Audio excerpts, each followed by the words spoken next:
Okay, after the sliding filament theory was a really brick, so I hope you got it how the contraction really works. And I know it's a little bit complicated. And please, if you have questions, contact me. Don't hesitate. Post a comment. I will try to solve every problem you have. So for the next, we want to talk about a little bit more practical thing, and it's like the sarcomere length and the performance. The peak performance depends on the length of the sarcomere. So if you watch at this picture, you will see you have the age zone, and but if the muscle is stretched, yeah, the H zone can be wider, like the H zone could be here, or the H zone could be smaller, like this. And now we want to talk about how this influences the power you can use. So please, for this one, take your arm like this, like it's called here. Take your arm like this and perform a contraction of your fist. So build a fist and feel the power your fist can produce. And now you do the same, but have your arm like this up here. Like pull your arm to up here, not the entire arms, only the hand up, and perform a contraction. And now put it down here. So this should be a fist. I'm sorry for my panning skills.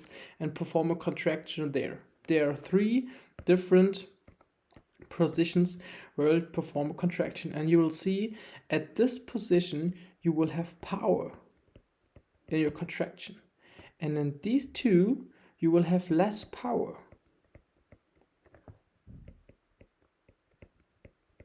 So if you're performing contraction with a vertical angle in your arm, you will have a really good power in your contraction.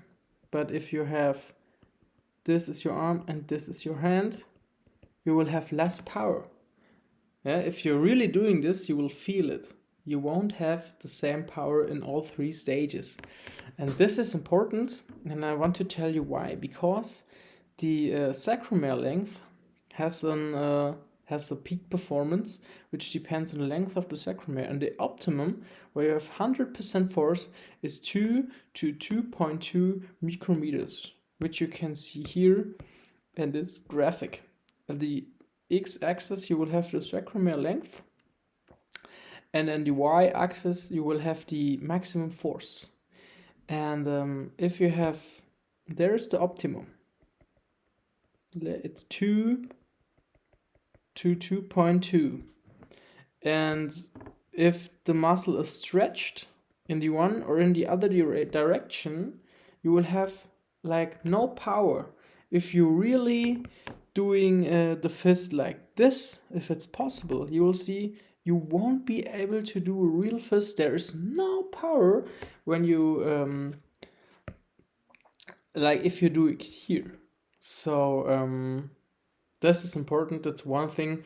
I think it's very interesting that the part of stretching and the